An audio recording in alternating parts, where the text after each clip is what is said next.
মেলে আখি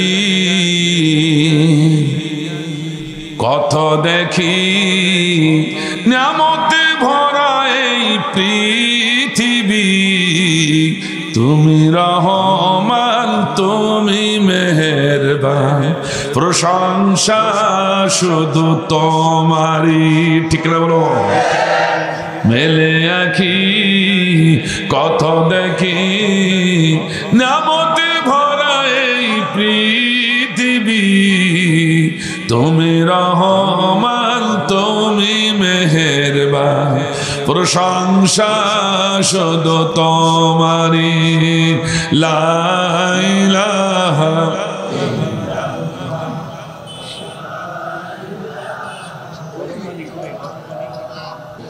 যেদিকে তাকায় মন ভরে না, নিয়ামতে কি যার শেষ হয় না।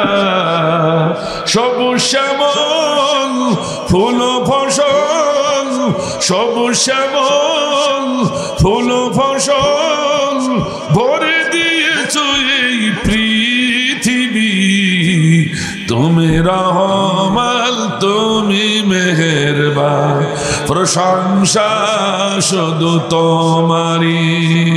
লাই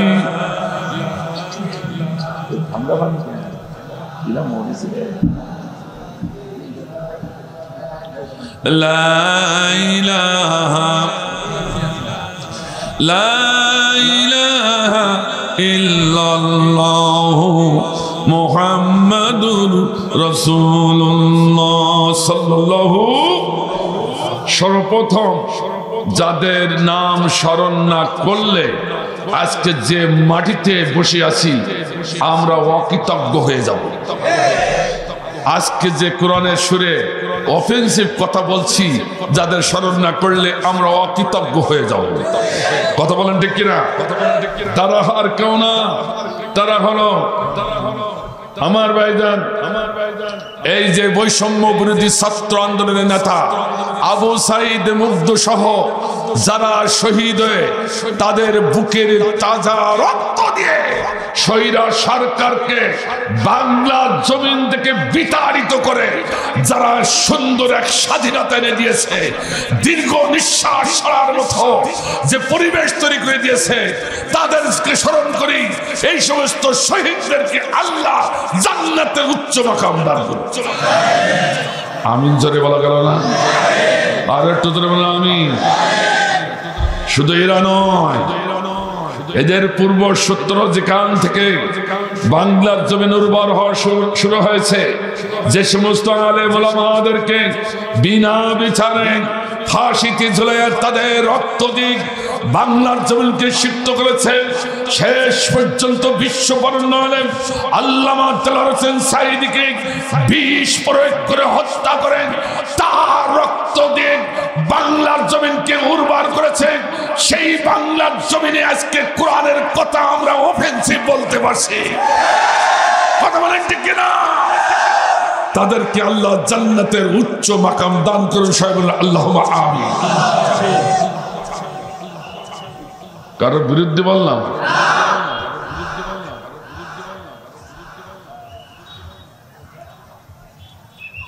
আমার ভাই, ও ভাই, রাগ করেন না, রাগ করেন না। বলে হুজুর উঠিবা মাত্র শুরু করলেন, শুরু করবো না তো কি করবো?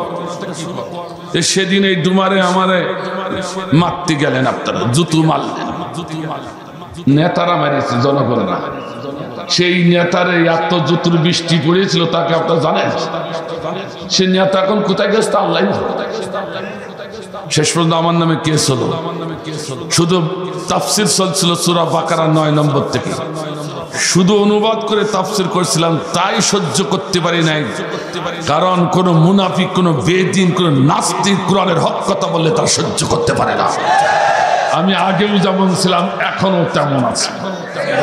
আমি ভয় করি নাই। 23 লক্ষ টাকা শুধু একটা কেসে আমাকে দিতে হয়েছে। ক্রসে নিয়েছে শুধু একটি কেসে। আল্লাহ সেখান থেকেও আমাকে রক্ষা করে এখনো আপনাদের সম্মুখে উপস্থাপন করেছেন। সেই জন্য আমি যেরকম কথা বলেছি আজকেও তাই বলবো। তাই তোমার গাছ জ্বলুক আর পুড়িয়ে যাক, আমার দেখার সময় নাই। তবে অনুরোধ করে বলছি, সেদিন যখন মক্কা বিজয় হয়েছিল, মক্কা বিজয়ের পর আল্লাহ রসুল 17 জন অথবা 14 জনের নাম ঘোষণা করেছিলেন, যেই 17 জন 14 জন যেখানেই পাবে সেখানেই কতল করবে। আর সাধারণ মানুষ যারা না বুঝে দল করেছে, ওরা যদি ক্ষমা চায় ওদেরকে ক্ষমা করে দিয়ে আমাদের ভাই হিসাবে বুকে টেনে নেবে। কথা ঠিক আছে, কথা ঠিক আছে। তোমরা শুনে রাখো, সেদিন ছিল 17 জন, আর বাংলাদেশে হচ্ছে 17 লক্ষ কি 17,000। এরা বাংলাদেশের বৈষম্য বিরোধী ছাত্র আন্দোলনের সম্মুখে যদি একবার পড়ে যায়, এদের একটারও মাপ নাই। ওই ব্যারিস্টারের সুমনের মতো করে এদেশের ছাত্র জনতা পিছনে দাঁড় দিয়ে সিদ্ধ ডিম ঢুকাবে। ঠিক আছে?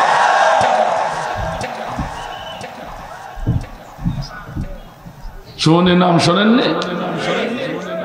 এখন না ডিমের দাম বাড়িয়ে গেছে, ওদের পিছনে ঢুকাবো কারণ।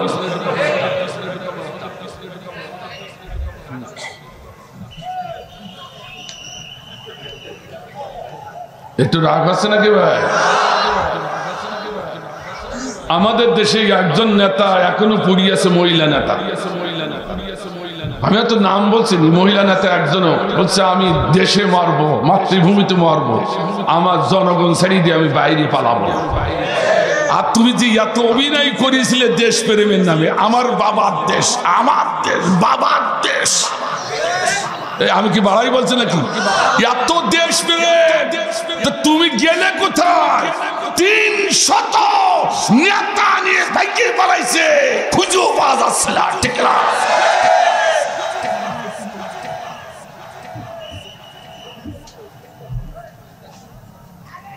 বাংলার মুসলমান তোমার কাছে ভালো লাগলো না, নমসুদ্দুরের কাছে গেছে। একটু রাগ হলো নাকি ভাই? 95% মুসলমান তোমার ভালো লাগলো না।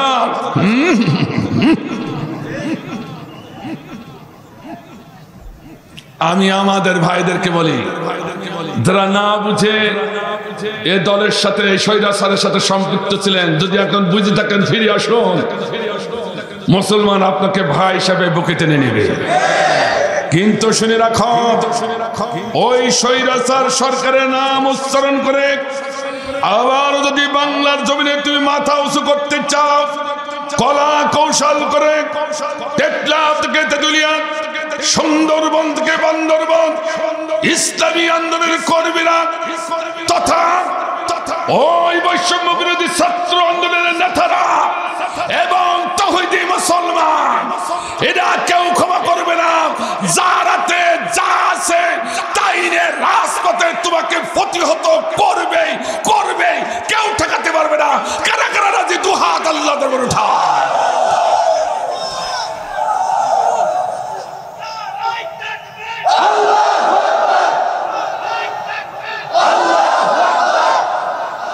আল্লাহ কবুল করুন।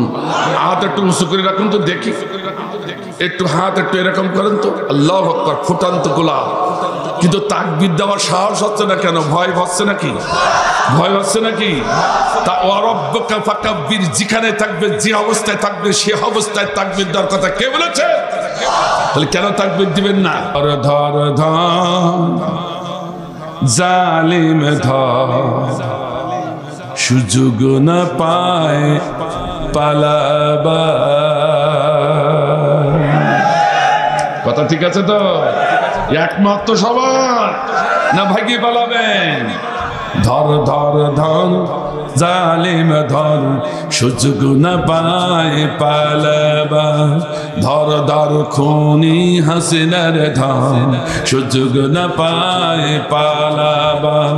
জেগে উঠেছি ছাত্র সমাজ, ফুসে উঠেছি জনতায় আজ। ঠিক না? জেগে উঠেছি ছাত্র সমাজ, ফুঁসে উঠেছি জনতায় আজ, নাই নাই নাই নিস্তার, সুযোগ না পাই পালাবার। ধর ধর ধর জালিম ধর, সুযোগ না পাই পালাবার। ধর ধর খুনি হাসিনার ধর, সুযোগ না পাই পালাবার। শুনি নাই কোনদিন আয়না ঘর, হারন বিপ্লব যার কারিগর, ঠিক না বলো? শুনি নাই কোনদিন আয়না ঘর, হারন বিপ্লব যার কারিগর। ডাইনি বুড়ি তার বড় মাস্টার, ঠিক না বলো? ডাইনি বুড়ি তার বড় মাস্টার, গুম খুন করেছে করেছে সাবাস, সুযোগ না পাই পালাবার। ধর ধর ধর জালিম ধর, সুযোগ না পাই পালাবার। ধর ধর খুনি হাসিনার ধর, সুযোগ না পাই পালাবার।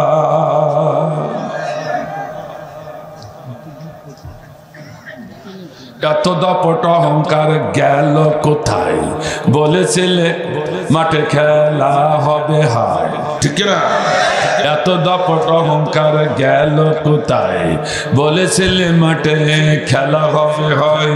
শিখাওয়া কাদের কান্দা বাসায়, কাউয়া কাদের কান্দা বাসায়, কিভাবে পালালে বাবু দেশে মামার, সুযোগ না পায় পালাবার। ধর ধর ধর জালিম ধর, সুযোগ না পায় পালাবার।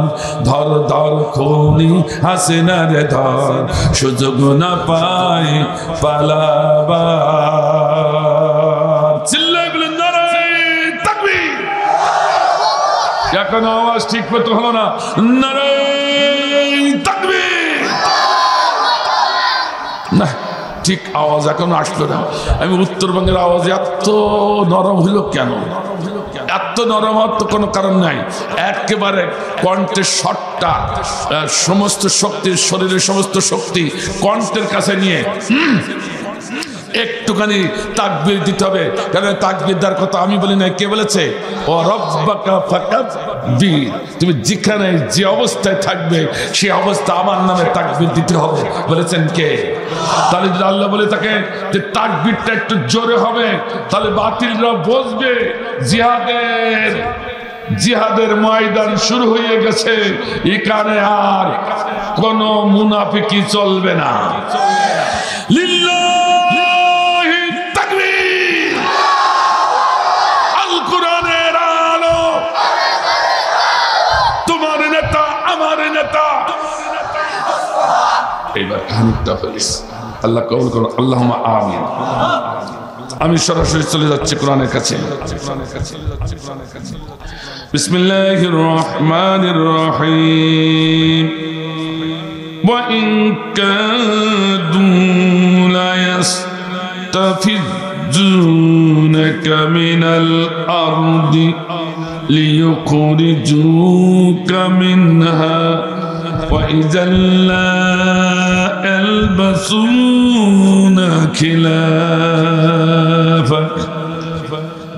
يلبسون خلافك إلا قليلا صدق الله সূরা বনী ইসরাঈলের ৭৬ নম্বর। আমার আল্লাহ বলতেছেন, কে বলছে? খুব কঠিন বর্তমান প্রেক্ষাপটে এটা শোনার খুব প্রয়োজন। কেন এমনটা হলো? এ কার কৃতিত্ব? আমাদের না অন্য কারণ না আল্লাহ? একটু দেখেন তার প্রমাণ কোরআন। সুবহানাল্লাহ বলেন, আর সুবহানাল্লাহ। আল্লাহ বলছেন, রাসূল আপনি জানেন না কিন্তু আমি জানি। লা ইয়াস্তাফিজুনাকা মিনাল আরদ। লা কসমিয়া, লা তাকিদ। বলছে ওরা অর্থাৎ ওই আবু জেহেল উতবা সাহেবা ওই জালিম সরকাররা আপনাকে মদিনার থেকে চিরজনমের জন্য উৎখাত করতে চেয়েছিল, যে মদিনার থেকে তোমাকে উৎখাত করে দেবে। তুমি না জানলে আমি জানতাম। আল্লাহ বলে কে বছর কথা, শুধু তাই নয়, এরপর বলেছিল লিখুরিজুকা মিনহা ওয়া ইযা লা ইয়ালবাসুনা খিলাফাকা ইল্লা কলিলা। শুধু তাই নাই, বলেছিল মদিনা হচ্ছে আমাদের বাপ দাদার শহর, এই মদিনা হলো আমার দেশ, আমাদের দেশ। এই মুহাম্মদ, এই মদিনা তোমার দেশ না। তুমি রসুল বলে দাবি করছো, রসুলদের দেশ হলো ফিলিস্তিন, তুমি ওখানে চলে যাও। নাউজুবিল্লাহ বললেন না? আরো জোরে বলেন নাউজুবিল্লাহ। কত কঠিন কথা বললো সে জমানা। আল্লাহ সেই কথাগুলো রসুলকে বলা শোনাচ্ছে। এই কথাগুলো সেদিন বলেছিল, এটা হলো আমার বাপ দাদার দেশ, মদিনা আমার বাপ দাদার শহর, এটা তোমার শহর না। এখানে ইসলামের দাওয়াত দেওয়া যাবে না, কোরআনের দাওয়াত দেওয়া যাবে না। তোমার দেশ হলো ফিলিস্তিন, ওখানে চলে যাও, বেরিয়ে যাও। নাউজুবিল্লাহ বলেন। আজও বাংলাদেশে এরকম কিছু হয়েছে কিনা?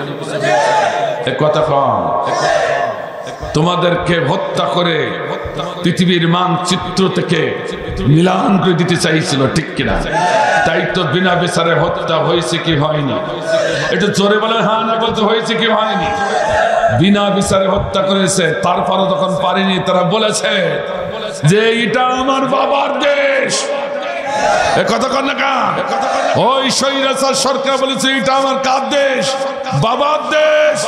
এ দেশে থাকার অধিকার তোমার নাই, এদেশে মুক্ত বাতাসে কথা বলার অধিকার তোমার নাই, স্বাধীনতার কথা বলার অধিকার তোমার নাই। তোমাদের মুখ বন্ধ করে দেওয়া হয়েছিল, শেষ পর্যন্ত নিবন্ধন বাতিল করে বলেছিল তোমরা চলে যাও পাকিস্তানে। ঠিক না? আমি কি বাড়াই বললাম? সভাপতি সাহেব যেভাবে তাকায় যেত আমার ধরে কিনা, তা আল্লাহ ভালো। আমি কি বাড়াই বলেছি? আমি শুধু বাস্তবটা দেখাচ্ছি, কোরআনটা দেখাচ্ছি, রাগ করে না। আল্লাহ বলছে এরকম যারা বলে তারা বেশি দিন থাকতে পারে না।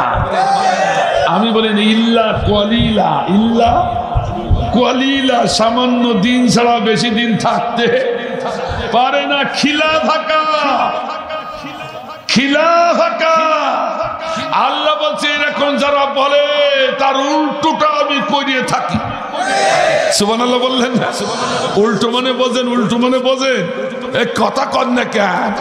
যারা আমার পক্ষের লোকদেরকে বলেছিল দেশ আমাদের, তোমাদের না, বেরিয়ে যাও পাকিস্তানে, আমি কি করি? আমার পক্ষের লোকগুলো এই দেশে প্রতিষ্ঠিত করি। আর যারা এই কথা বলেছিল তাদেরকে ঝাঁটাইয়া কুড়াইয়া বঙ্গোপসাগর দিয়ে ভাসাইয়া দিই। ঝাঁটাবুকি করে ছুটেছে সব। আশ্চর্য কথা, আল্লাহর কথাগুলো হিসাব করেছে না? কিন্তু এই কথাগুলো আগে হুজুররা বলতো না, মায়ের খাওয়ার ভয়। বললি তো পরের দিন জেলে না, ইমামতি নিয়ে কথা কন দেখেন। আর আমারও তো অবস্থা তাই হইতো, ঠিক কিনা? তবে আমি কম করি না, আমি বইলেই গেছি। একটু ব্যাখ্যা শুনতে চান তো নাকি ভাই? আল্লাহ তারপরে আয়াতে বলছে সুন্নাতা মান কদ আরসালনাকা ক্বাবলাকা মির রুসুলিনা ওয়ালা তাজিদু লিসুন্নাতিনা তাহবিলা। নবী হতাশ হইলেন, চিন্তা করিলেন, হে কোরআনের পক্ষে, তাওহীদের পক্ষে, ইসলামের পক্ষে, আল্লাহর আইনের জমিনে কায়েম করার পক্ষে তোমরা যারা আছো, হতাশ হয় না, কারণ এটা হলো আমার সুন্নাত। এটা কার সুন্নাত? আরো জোরে বলুন। এই আয়াতগুলো কত সুন্দর করে পড়ি, কিন্তু ওর ভিতরে যে কি বলেছে আল্লাহ একবার জানবার চেষ্টা করলাম না। কলুর বলো আর সিলিন বলদের মতো শুধু ঘাইন টানলাম, ঠিক না? তাজ্জুদ গুজার করতে তাজ্জুদ গুজারেরা এই আয়াত শুধু ঘন ঘন পড়ে, ওরা কি পড়ে তা জানে না। কথা কথা আল্লাহ বলি এটা আমার সুন্নাত,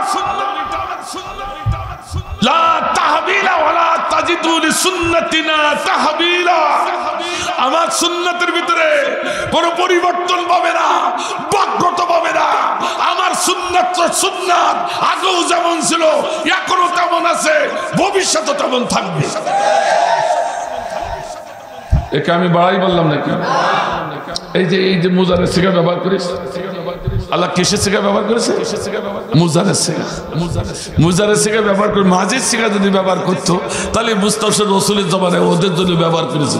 মুজারের সিগা ব্যবহার করে আল্লাহ বুঝাইতে চাইছেন এটা এখনো আছে, ভবিষ্যতে আমাদের সুন্নাত থাকবে।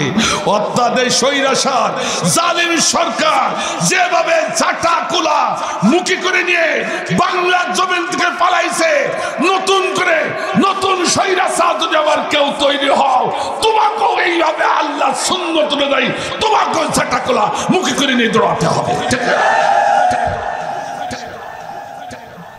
কি কঠিন কথা! তো মাঝে মাঝে অবাক হয়ে যায়। আল্লাহ আমার সুন্নাতে কোনো পরিবর্তন নয়, এটা অতীতে হয়েছে, বর্তমান হয়ে গেল, ভবিষ্যৎ। কে বলেছেন কথা? আমার ভাইজান নূহ নবী আলাইহিস সালামকে তৎকালীন জালিম সরকার শেষ সিদ্ধান্ত নিল। কি শেষ সিদ্ধান্ত নিল? নূহ নবীকে একেবারে পৃথিবীর বুক থেকে উৎখাত করতে হবে। এই সিদ্ধান্ত যখন নিল, নূহ নবীর নৌকায় পায়খানা ভরে যখন একেবারে ভর্তি করে ফেললো, তখন নূহ নবী কেঁদে বলল, আল্লাহ এ কি সর্বনাশ। আল্লাহ নূহ নবীকে বললেন, নবীরে বন্ধুরে তুমি একটু যাই বিশ্রাম নাও, আমি আমার সুন্নাতের কাজে হাত দিলাম। সুবহানাল্লাহ, জোরে বললেন সুবহানাল্লাহ। সুন্নাত কি হলো? যে নৌকা ভরে দিয়েছিল যে জালিমরা, সেই জালেমদের দিয়ে সমস্ত পায়খানা গুলো তাদের খাওয়ালো, নৌকা সাফ করে ঝাড়লো। আল্লাহু আকবার। শুধু সাফ করেনি, ওই জালিমকে উৎখাত করলো ওই দেশ থেকে। আর নূহ নবী আলাইহিস সালাম ওখানে ইসলামী রাষ্ট্র প্রতিষ্ঠা করলেন। আল্লাহু আকবার। কথাকে বোঝা যাচ্ছে? আপনি একটু খেয়াল করে দেখুন, সেদিন নমরুদ জালিম সরকার ছিল। কথা কন না খেয়াল? নমরুদ কি সরকার ছিল? জালিম সরকার। ইব্রাহিমকে বলে, ইব্রাহিম তুই যখন কথা শুনলি না, তাহলে তোরে আগুনে পোড়ায়া শেষ করে দেব। তাই তো আগুনে ফেললো। আল্লাহর সঙ্গে সঙ্গে বললো, কুলনা ইয়া নারু কুনি বারদাম ওয়া সালামান আলা ইব্রাহিম। এ আগুন আমার ইব্রাহিমের প্রতি শান্তিদায়ক হয়ে যা, কবরদার একটা পশম পোড়াবি না। সুবহানাল্লাহ বলেন। আর বলেন সুবহানাল্লাহ। এই আগুন থেকে যখন বেরিয়ে যাচ্ছে, আগুন থেকে যখন বেরিয়ে যাচ্ছে, তখন নমরুদকে বলছে, যা বানা সর্বনাশ। কি ওই সেই ইব্রাহিম তো চলে যাচ্ছে। ওই যে ও তখন স্টেজে বসা ছিল, ঠেলি উঠে চোখটা এরকম মুছতে। তাই তো এই আগুন থেকে বের হলো কি করে? ইব্রাহিম দাঁড়া। ঠিক এই কায়দায় কি বলছেন? জাপানা তো তুমি মনে করেছ আগুনে জাদু করে বেরিয়ে গেছো, মনে করেছো আমার তোমার শক্তি বেড়ে গেছে। তুমি কোথায় যাবে? আমার হাত সাংঘাতিক লম্বা। তুমি যেখানে যাবে সেখানেই তোমার বিরুদ্ধে প্রতিবাদ হবে, যুদ্ধ হবে। হচ্ছে আগে বলো তুমি যুদ্ধ কবে করবে? তখন ইব্রাহিম মুসলিম, সে বলল, হুজুর আমরা মুসলিম, মুসলমান কোনদিন যুদ্ধের ঘোষণা দেয় না, কিন্তু মুসলমানের বিরুদ্ধে যদি কেউ যুদ্ধের ঘোষণা দেয়, মুসলমান বসে থাকে না, তার বিরুদ্ধে মোকাবেলা শুরু করে। ঠিক না?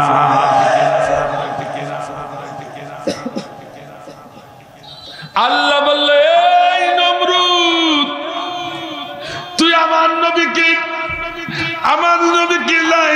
ইয়াফিজুনাকা, উৎখাত করতে চাইলি, ধ্বংস করতে চাইলি, আগুনে ফেলে দিয়ে পারলি না, তারপরে হিদায়াত নিলি না, আবার নতুন করে মাথা উঁচু করলি।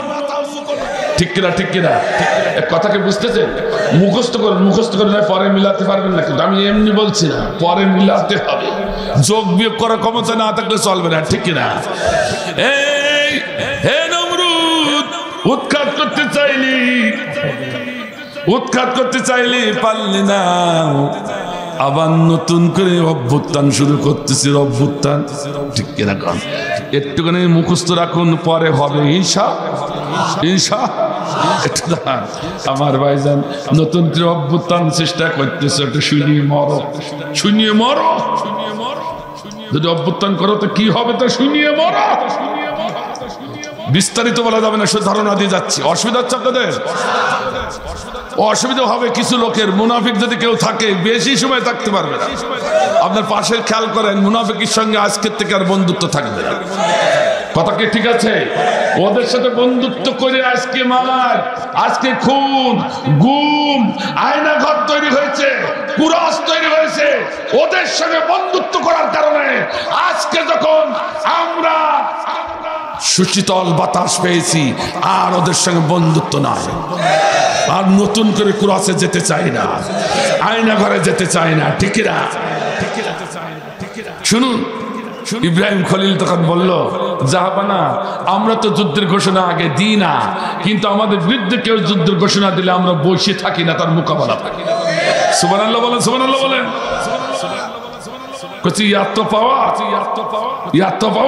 হ্যাঁ, যা অমুক দিন যুদ্ধ হবে, তুই প্রস্তুত? আমি প্রস্তুত। সুবহানাল্লাহ বলেন, সুবহানাল্লাহ জোরে বলুন। 3 বাহিনী, কয় বাহিনী? নমরুদ সেদিন 3টি বাহিনী নিয়ে হাজির। নির্ধারিত সময় হয়ে গেছে, ইব্রাহিমকে দেখে না, ইব্রাহিমের বাহিনীও দেখে না। নমরুদ তখন বলছে, এই আমার অনুসারীরা, সৈন্যরা, একটু দেখি আয় তো, গোয়েন্দারা দেখি আয়, নমরুদ পাহাড়ের আড়ালে পালাই আছে কিনা। ফিরাউন ওই ইব্রাহিম পাহাড়ের আড়ালে পালাই আছে কিনা। আসে বলে, হুজুর কেউ নেই। একটু পরে একজন সৈন্য বলছে, হুজুর ওই যে ইব্রাহিম দাঁড়ায় গেছে। সুবহানাল্লাহ বলে। তখন গোয়েন্দাকে বললো, তোমরা দেখি আসো পিছনে সৈন্য আছে কিনা। দেখি শুধু একটা সৈন্য নয়। তখন নমরুদ মনে করলো, সৈন্য থাকবে কি করে, এত বড় পাওয়ারফুল সরকারের সাথে, পাওয়ারফুল নেতার সাথে কি কেউ জিহাদ করতে পারে, যুদ্ধ করতে কি ক্ষমতা রাখে? ইব্রাহিম হয়তো নরমাল হয়ে গেছে। শুনতেছে? আল্লাহ নবীরা কি নরমাল হয় না? একটু শোনেন, এরকম মনে করেছিল কেউ বাংলাদেশে। কথা কর না, তাই তো বলেছিল খেলা হবে। কথা কর না, এত কটাক্ষ করে 95% মুসলমানদেরকে যে কটাক্ষ করে এইভাবে বলতেন খেলা হবে, সে আসলে মানুষরা আমাদের অ্যাবনরমাল মনে করেছিল। ঠিক না? কথাকে বুঝতে পারছেন? নমরুদ সেদিন ইব্রাহিম খলিল কি অ্যাবনরমাল মনে করি, যেই পাগলটারে একটু দেখি আসি, পাগলটারে দেখতে যাচ্ছে। পাগল দেখ, এইবার পাগল দেখ, কত জ্বালা আর কত মজা, একটু আইসি দেখ। আমি কাছাকাছি আছি, কাছাকাছি, চট করে বাংলাদেশে ঢুকে পড়। আমরা বলি, হ্যাঁ একটু চট করে বাংলাদেশে ঢুকিয়ে দেয়। বাংলাদেশে বৈষম্য বিরোধী ছাত্র নেতারা তো চট করে ধরে ঘাড়টা ধরে মটকাই ছিনিয়ে দেবে। ঠিক না? চট করে ঢুকে, লজ্জা শরম থাকলে এই কথা কয়।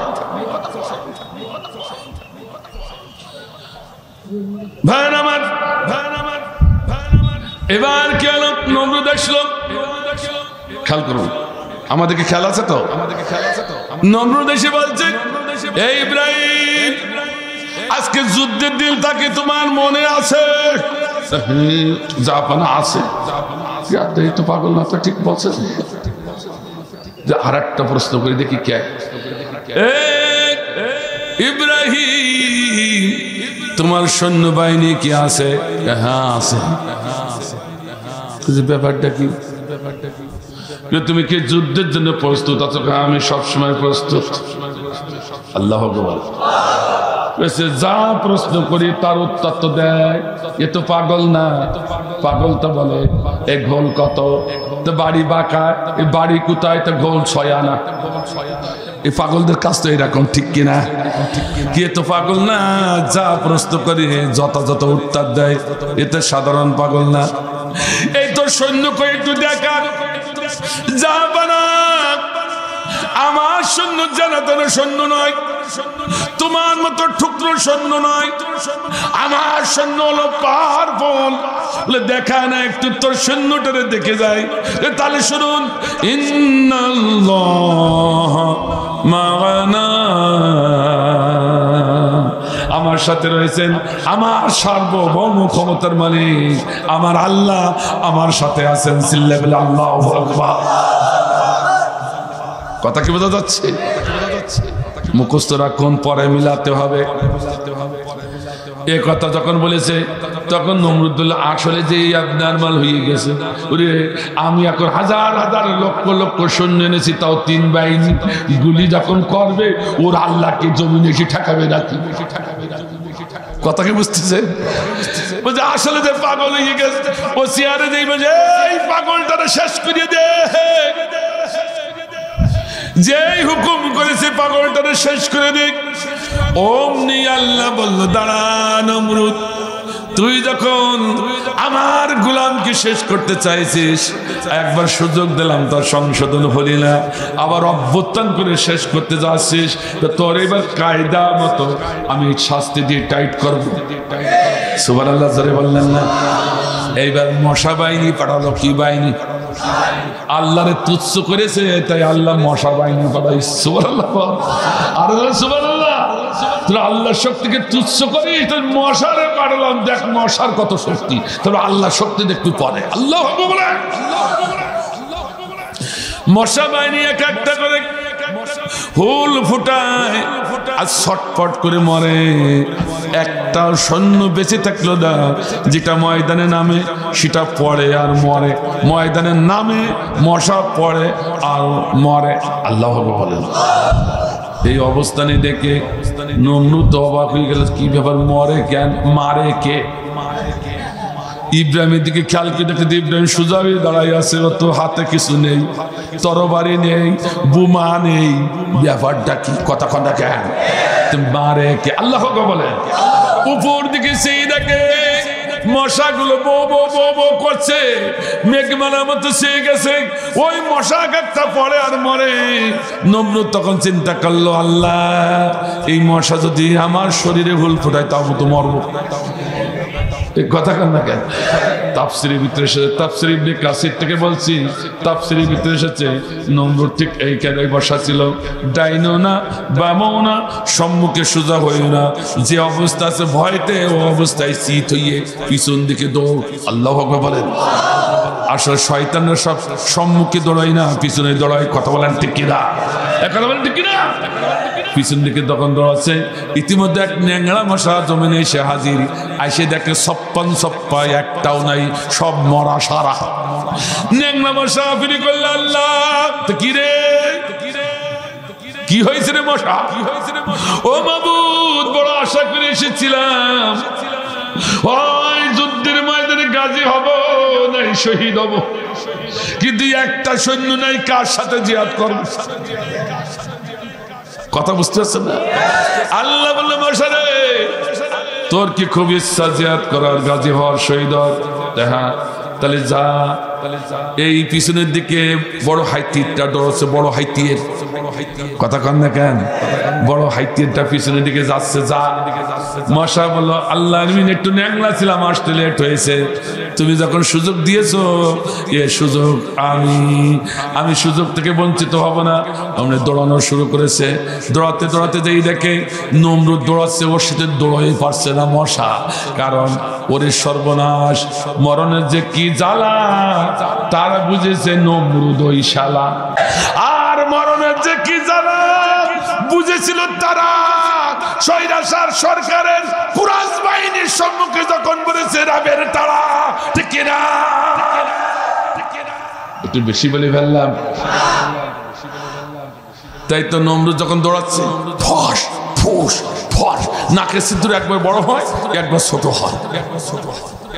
দৌড়ই দেখেন মরণের দৌড়। এইভাবে যখন দৌড়ায় হঠাৎ করে মশা বললো আমি তো ধরতে পারছি না, অ্যাডভান্স করে একটু সামনে গেছে আর পাটনা এরকম করছে, আয় আয় আয় তোর কাছাকাছি আয়, তোর নাকের সব থেকে নরম জায়গা আমি হুল ফুটাবো। এক নাকের নরম জায়গায় যেই হুল ফুটাতে গেছে টান মেরেছে তো ন্যাংরা মশা মাথার মস্তকে যেই ঠিলি জায়গা মতো যেই ঠিলি। আর সায়েন্সের ছাত্র যারা আছে তারা জানে এই মস্তকে খুলির নিচে ফাঁকা যায় না, শুধু তেলের পরে একটু বেরেনটা ভাসতেছে আর সব জায়গাটা ফাঁকা। এই ফাঁকা জায়গা মশা চলে গেছে। কানের ভিতরে যাদের পিঁপড়া ঢোকে, পিঁপড়া ছোট্ট একটা পিঁপড়া 6 পায়ে বিল পিলকির চলে, বিল পিলকির চলে, এই পিঁপড়া যখন ঢোকে যখন একটু মোসল দে মনে হয় সাত ভেঙে পড়ছে। কথা কন না কেন? এই পিঁপড়া কানের অতটুকু জায়গায় ঘুরুন দিলে তো সাত ভেঙে পড়ে, আর এত বড় মাথার ভিতরে মশা ঢুকেছে ফাঁকা জায়গায় ঘুরুন যাচ্ছে বো বো করে, তা যেন ধরো মশা না, ও জঙ্গি মশা। কথা কন না কেন? তাহলে ওর পাওয়ার তো অনেক বেশি, ঠিক কিনা? জঙ্গি মশা তো বো বো করে ঘুরুন দেয়, কি আসিস ওরে আমার মাথা করে না পৃথিবী ঘোরে। টেপ বেশি করে টেপ টিপা হচ্ছে না, আরো জোরে আরো জোরে আরো জোরে। হুজুর কি করবো, হাতে আর শক্তি নেই, ব্যথা হয়ে গেছে। ওরে হাতের কাছে যা আছে তাই যে মাথায় কষ ছিল। পায়ে জুতা কি ছিল? খড়ম, বাবলা কাঠের খড়ম জুতা।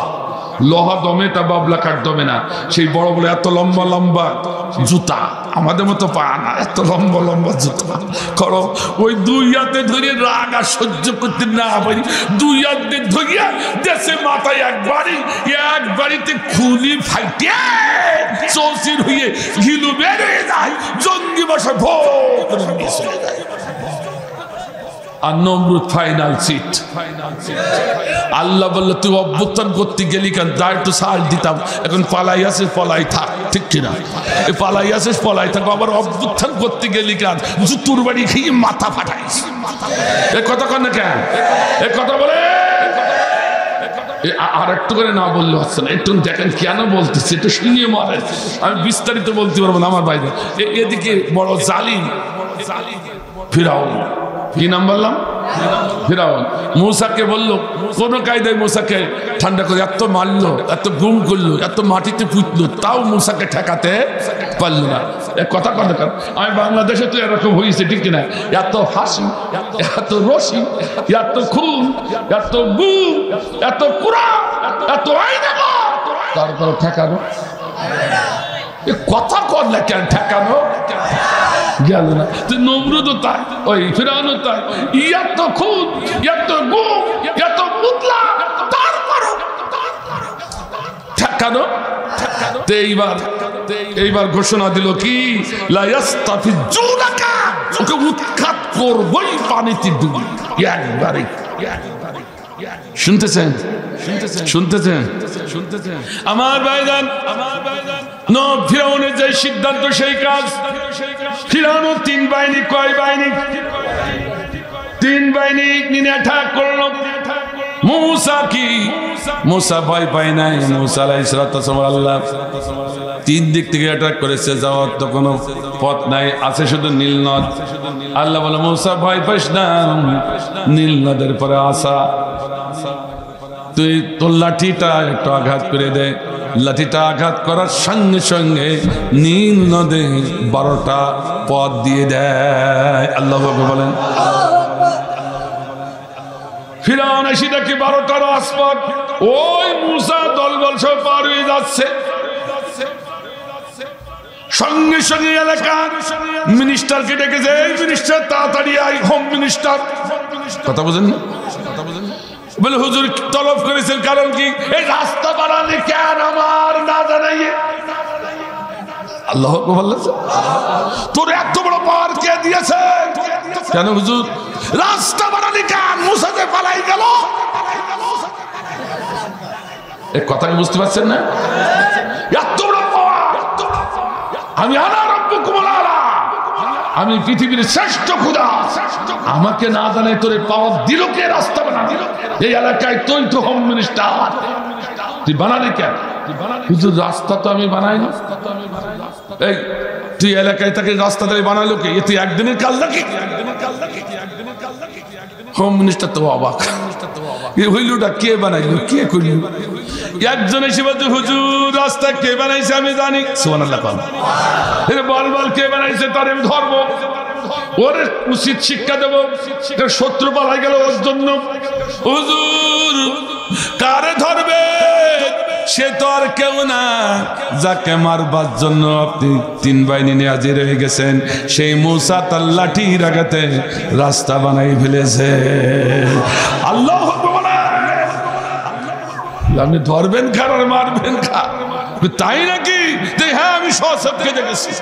সুবহানাল্লাহ বলে, আর সুবহানাল্লাহ। সঙ্গে সঙ্গে ফিরআউন তার দলবল সহ নেমে গেল। ওয়াইজনাজ্জাইনাকুম আলা ফিরআউন। আহা, আল্লাহ বলছেন আমি কি করলাম? ফিরআউন যেই নেমে গেল তাকে কি করলাম? আমি তার ডুবাই। অগ্রকনা আলা ফিরআউন ওয়া আনতুম তানজুরুন। আমি ফিরআউনের সমস্ত আহাল পরিবারগুলো ডুবাইয়ে শেষ করলাম। আর নবী গো তুমিও পরের পাশে দাঁড়ায় দাঁড়াইয়া দেখলে। আল্লাহু আকবার বলে, আর আল্লাহু আকবার। কারণ এত মারার পর সুযোগ দিলাম, এত অন্যায় জুলুম করার পর সুযোগ দিছি, সংশোধন হয়, সংশোধন না হয়ে আবার নতুন অভ্যুত্থান করলো, ও তোকে দেশ থেকে তাড়িয়ে দেবে, আর আমি আল্লাহকে আসমানে বসে তামুক কাটবো। তাই তো সঙ্গে সঙ্গে যা করতে চাইছে খিলাফাকা, আমি তার উল্টোটা করে ছেড়ে দিলাম। আল্লাহু আকবার। এটাই হলো কার সুন্নাত? আর জোরে বলো, বাংলাদেশের এর কোনো ব্যতিক্রম হয় নাই। আর জোরে বলেন ঠিক কিনা? এত গুম, এত খুন, এত কুরআন, অধিকাংশ সব কুরআনের পক্ষে, ইসলামী আন্দোলনের পক্ষে, আল্লাহর জমিনে আল্লাহর দ্বীন কায়েমের পক্ষে যারা আন্দোলন সংগ্রাম করেছে তাদেরকে এরা ধরে ধরে হত্যা করেছে, গুম করেছে, ফাঁসির মঞ্চে নিয়েছে। ঠিক না? বিশ্বনন্দিত আলেম আল্লামা দেলোয়ার হোসেন সাঈদীকে বিষ প্রয়োগে হত্যা করেছে। ঠিক রাজারা বলুন। আল্লাহ বললেন তারপরও তোদের সুযোগ দিলাম, এরপরও কি করলাম? সুযোগ দিলাম, কিন্তু আবার নতুন করে অভ্যুত্থান করলি। আহা, কি করলি? যে তোদের ব্যান করে দিলাম। কি করে দিলাম? কি করে দিলাম? আপনার শোনেননি কোনো দেশ? শুনেছেন তো? নিবন্ধন বাতিল, নিবন্ধন বাতিল মানে তোর মুখ বন্ধ করে দিলাম। এ দেশে তোর বাবার দেশ না, এ দেশে তোদের থাকো চাকর হয়ে থাকবে, আমাদের গোলাম হয়ে থাকবে, আমরা যা বলবো তাই শুনবে, উঠতে বললে উঠবে, বসতে বললে বসবে, শুইতে বললে শুইবে। এর ব্যতিক্রম হলে পাকিস্তানে পাঠাই দেবে। কথা কি বুঝতে পারছেন? আল্লাহ বলল এইবার যখন বহিষ্কার করার চিন্তা করলি তখন আমি তো আর বসে থাকবো না। ঠিক কিনা? খিলাফাকা। কি ফাঁকা? খিলাফাকা। কি ফাঁকা? খিলাফাকা। আমি আল খিলাফাকা মানে উল্টোটা। তুই যা করতে চাইছিলি আমি তার উল্টোটা করলাম। আমার পক্ষের মানুষগুলো এই পৃথিবীতে এই দেশে প্রতিষ্ঠিত করলাম, আর তোকে উল্টোটা করলাম, তোকে এই দেশ থেকে ঝাঁটা খোলা মুখি দিয়ে তাড়িয়ে দিলাম। কথা বলেন ঠিক কিনা? কথা বলেন ঠিক কিনা? আমার ভাইজান, এ ক্ষমতা আমার দেশের এই আবু সাঈদ, এই মুগ্ধ ছোট বাচ্চাদের নাই। অত বড় জালিম সরকারের বিরুদ্ধে লড়াই করবে। কারণ একটা দৃষ্টান্ত শুনো, দৃষ্টান্ত। অসুবিধা হচ্ছে আপনাদের? আমার ভাইজান, আসলে ক্ষমতা নাই, কোথার থেকে বদদ আসলো একটু শুনিয়ে মরেন।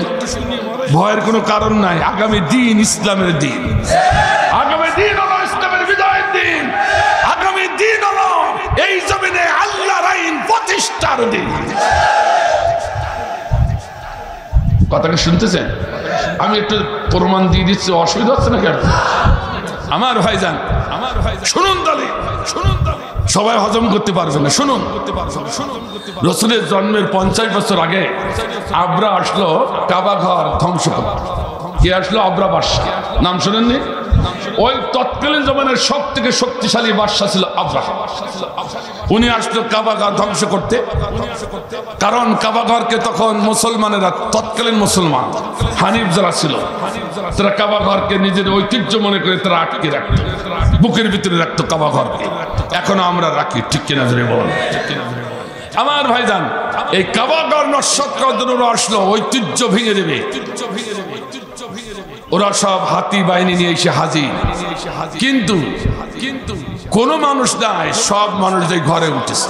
ভালো করে শুনুন কেন বলছি, সব মানুষ ঘরে উঠেছে, কারণ এত বড় জালিম সরকারের সাথে আমাদের সামান্য অস্ত্র নিয়ে যুদ্ধ করা যাবে না, তাই সব ঘরে উঠেছে।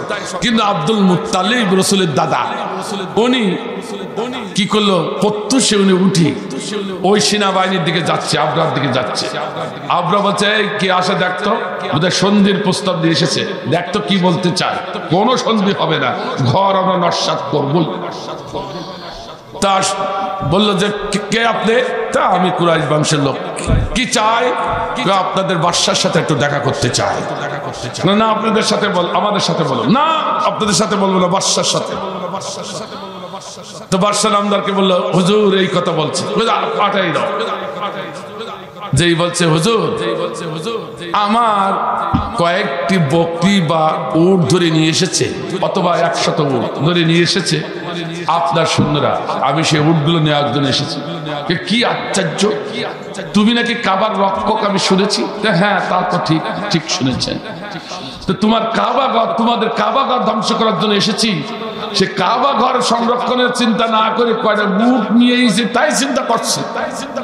হুজুর আমি তো এই উটের মালিক, আমি সেই জন্য উটের দাবি আমি করেছি, আর ঘরের মালিক আমি না। তাকে আমাদের আল্লাহ, আল্লাহ বলেন, আর আল্লাহ যার ঘর সে দেখবে। আমি উটের মালিক, উটগুলো চাইতে এসেছি।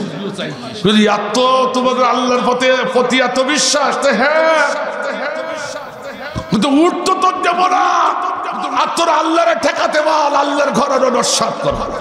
নাউজুবিল্লাহ বলেন। ভাইরা আমার, হাতি বাহিনী যে নেমে গেল, আল্লাহ নেই আয়াত নাযিল করলাম, তারা কাইফা ফাআলা রাব্বুকা বিআসহাবিল ফিল আলাম আজআল কাইদাহুম ফি তাদলিল ওয়া আরসালা আলাইহিম তায়রান আবাবিল ترميهم بحجارة من سجيل فجعلهم كعصف مأكول الله أكبر جينات ولا কাবাঘর ভাঙার জন্য ময়দানে নেমেছে আল্লাহ। তারবিহিম, একেবারে আবাবিল পাখিগুলো পাঠালো, যাদের পায়ের নখরের ভিতরে শস্যের দানার মতো পাথর ছিল। তাফসীরের ভিতরে এসেছে, পাথরগুলো যখন ওই হাতির মাহমুদের মাথার পরে, সৈন্যের মাথার পরে ফেলালো, সৈন্যটা দ্বিখণ্ড হয়ে দুই পাশে পড়ে যায়, হাতির চৌচির হয়ে চতুর্পাশে ছড়িয়ে যায়, আর পাথরটা 7 তবক জমিনের নিচে চলে গেল। চিল্লাবে আল্লাহু আকবার, আর আল্লাহু আকবার। গাছ পিম্মা কুল, আমাদের ভুনা ভুসির মতো মানুষগুলোর বানাই ছাড়লো কে? এত বড় দাপট চালি, এত বড় জালিম সরকারকে ভুসির মতো বানালো কে? সেই আল্লাহ কি এখন বাংলাদেশে আছে? তাহলে ভয় পাওয়ার কারণ, কিছুদিন আগে বিএনপিরা ঘরেও ঘুমাতে পারত না, কথা কন না।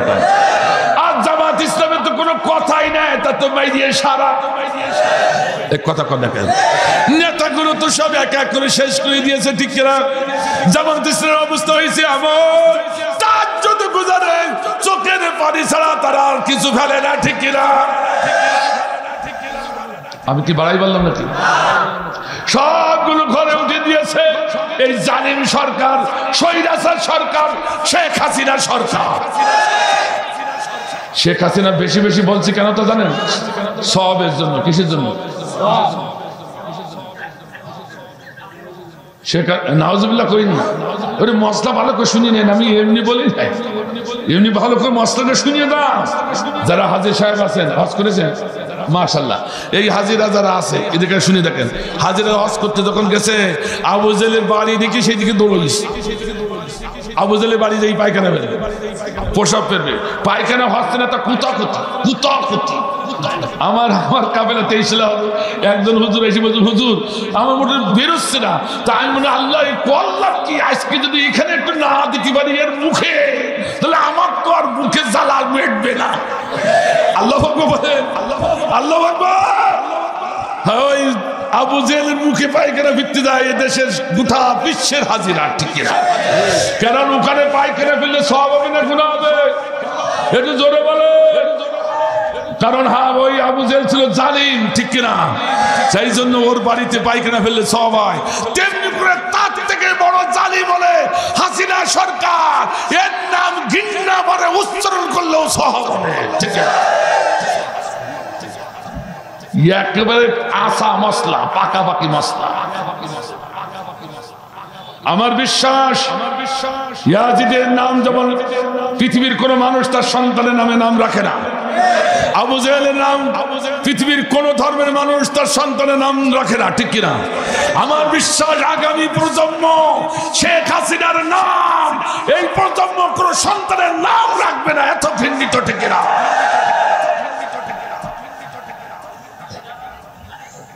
আমি একটু বেশি বলি ফেললাম,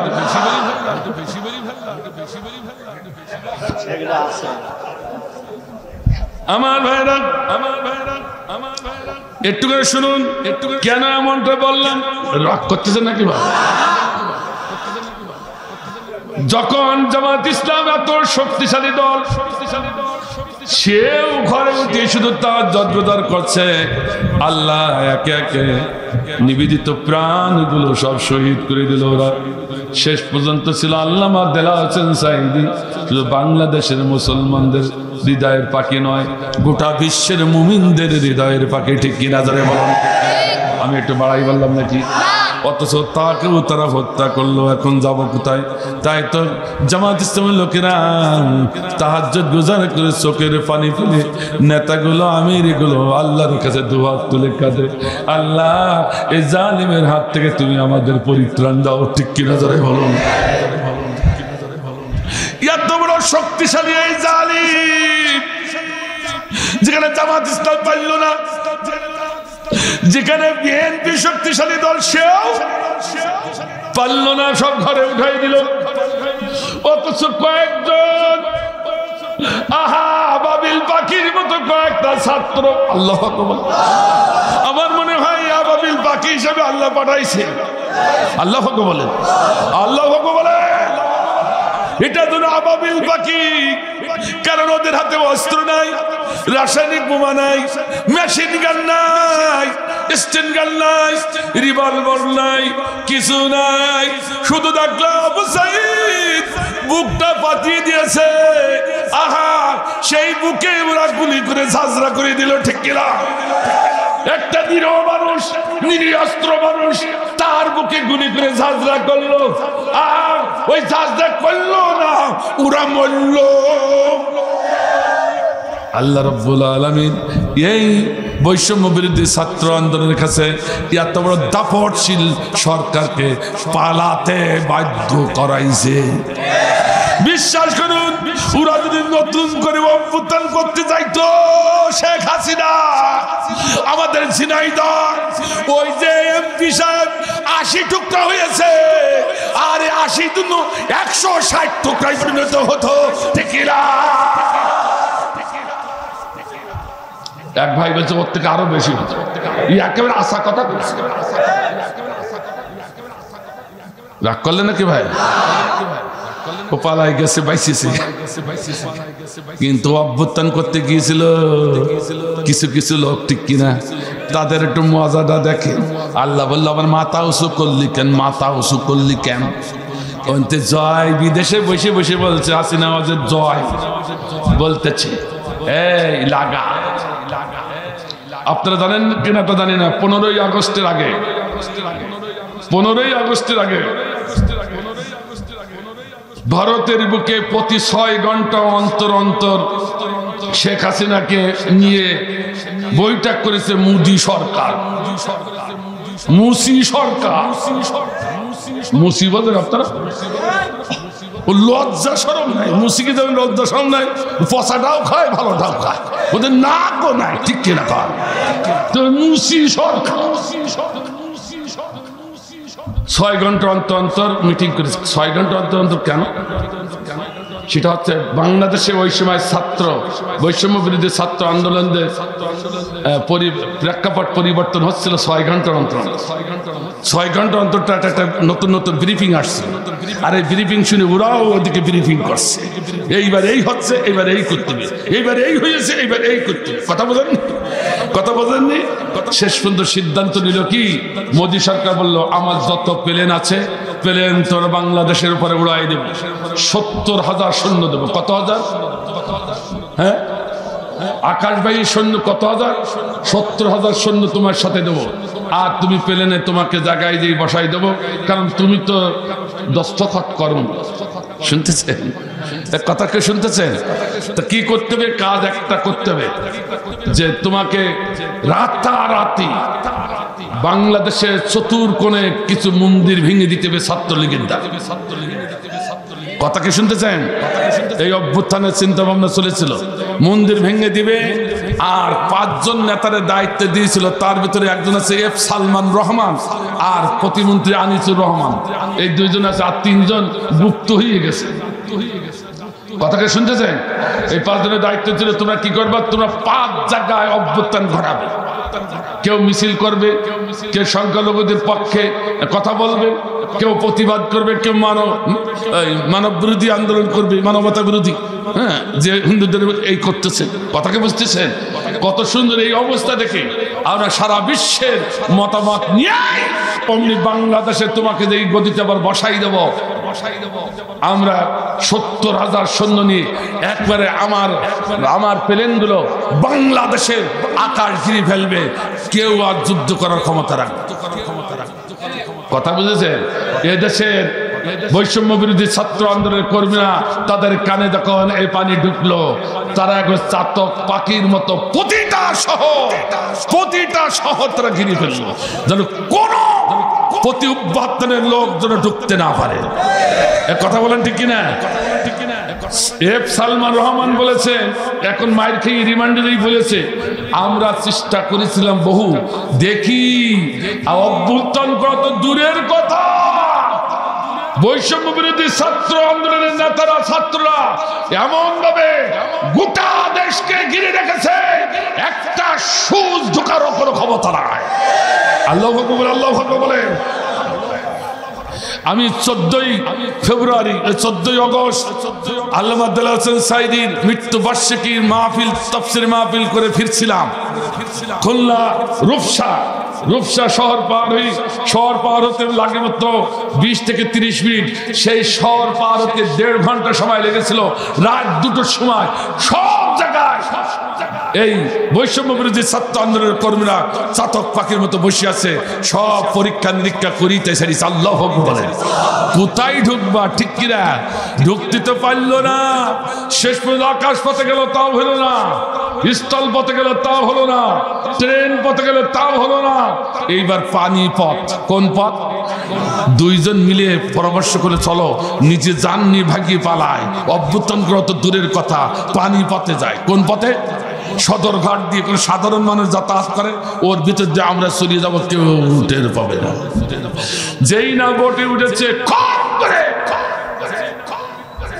বৈষম্য বিরোধী ছাত্র আন্দোলনের এক নেতা হাত ধরিয়ে ফেলেছে, আনিসুল হক প্রতিমন্ত্রী। কথাকে বুঝতে পারতেছে না? এদিকে র্যাবও পাশে ছিল, আর্মিরাও পাশে ছিল, আর্মিরাও সঙ্গে ধরে টেনে তুলে নিয়ে আসছে। মন্ত্রী যখন উঠাই নিয়ে আসতেছে, তা শুধু বারবার পিছিয়ে তাকাচ্ছে, বলছে পিছনের দিকে তাকাচ্ছেন কেন আপনি? স্যার পিছনের দিকে তাকাবো না, আমার শুধু একা ধরে নিয়ে যাচ্ছে। কেন? ওই যে নৌকায় যে আর একজন বসে আছে, ওকে ওই সেই সালমান। শুনেছি দাড়ি নাকি মানুষ দরবেশ হয়, আর যে দাড়ি চাইছে দরবেশ হয়ে গেছে, চেনবো কি করি? আল্লাহ আকবার, আল্লাহ আকবার, দাড়ি চাইছে দরবেশ হয়ে গেছে। এই শিখে সালমান বলে সঙ্গে সঙ্গে ওরে ধরেছে। আল্লাহ বলছে দাঁড়া, তোরা আবার প্রতি অভ্যুত্থান করতে গেছিলি, এদিকে ব্যারিস্টার সুমন ও আবার প্রতি অভ্যুত্থান করতে গিয়েছিল, দইয়ে ডিম ঢুকছে। কতক্ষণ কতক্ষণ সবগুলো ডিম, ডিম এইভাবে যে ঢুকুতে থাকে তা কি হবে না আল্লাহ জানে, আমাদের ভাগে থাকবেন। কমিয়ে যাচ্ছে একটু আমার ভাইজান। তাহলে ফয়সালা কার থেকে হলো? আর এদের কার থেকে হলো এ ফয়সালা? একটান শুনুন আর একটান গান শুনুন। ও গো মালিক তোমার কাছে বিচার না পেলে কোথায় বিচার পাবো আমি? কার কাছে গেলে, কার কাছে গেলে? খুনি হাসিনা কাওয়া কাদের দুজনে মিলে খুব গুণে দেশটা দিয়েছে রসাতলে। কথা ঠিক কিনা? খুনি হাসিনা কাওয়া কাদের দুজনে মিলে গুম খুনে দেশটা দিয়েছে রসাতলে। নির্বিচারে কত মানুষ, ও নির্বিচারে কত মানুষ কাঁদে হাহাকারে। কোথায় বিচার পাবো আমি? কার কাছে গেলে, কার কাছে গেলে? ও গো মালিক তোমার কাছে বিচার না পেলে কোথায় বিচার পাবো আমি? কার কাছে গেলে, কার কাছে গেলে? মায়া কাদা কত কাঁদলি এ দেশের তরে, ভিলিনের অভিনয় করলি দেশ প্রেমের নামে। জনগণ পাইলে বুবু, ও জনগণ পাইলে বুবু জিন্দা কবর দিবে। কোথায় বিচার পাবো আমি? কার কাছে গেলে, কার কাছে গেলে? ও গো মালিক তোমার কাছে বিচার না পেলে কোথায় বিচার পাবো আমি? কার কাছে গেলে, কার কাছে গেলে? প্রভু তুমি করলে বিচার এমন সঠিক ভাবে রাতারাতি পার হয়ে যায় দিল্লি মামুর কাছে। ঠিক না? প্রভু তুমি করলে বিচার এমন সঠিক ভাবে রাতারাতি পার হয়ে যায় দিল্লি মামুর কাছে। পরকিয়া করছো বুবু, ঠিক না? পরকিয়া করছো বুবু, ফাঁস হলো জনমনে। কোথায় বিচার পাবো আমি? কার কাছে গেলে, কার কাছে গেলে? কোথায় বিচার পাবো আমি? কার কাছে গেলে, কার কাছে গেলে?